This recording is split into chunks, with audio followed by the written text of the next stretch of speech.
নমস্কার, আমি আজকে একটা জিনিস বানাচ্ছি। তো যেই জলটা আমি সকালবেলা খাই, অনেকেই দেখেছো, তো সেটারই রেসিপি।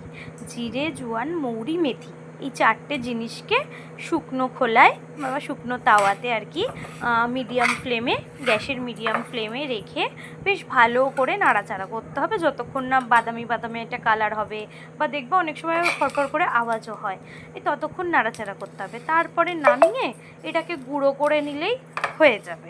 আর 1 চামচ ভিজিয়ে পরের দিন সকালবেলা জলের সাথে অবশ্যই ভেজাবে, পরের দিন খেয়ে নিলেই হবে। এখন বাজে 12:30, ঘুম আসছিল না। আর এইটা অনেক দিন ধরে বানানো হচ্ছে না, প্রায় 1 মাস আমি খাইনি। কিনে রাখা রয়েছে কিন্তু বানানো হচ্ছে না, সময়ই পাচ্ছি না। তো সেই জন্য ভাবলাম বানিয়ে নিই।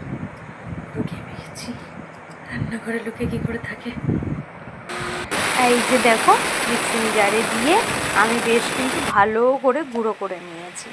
যাই হোক, এটা খেলে কি কি হয় সেটা বলছি।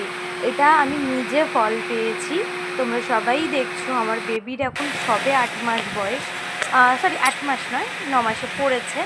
আর তাতেই দেখেছো আমার পেটের মেদ অনেকটা ঝরে গেছে।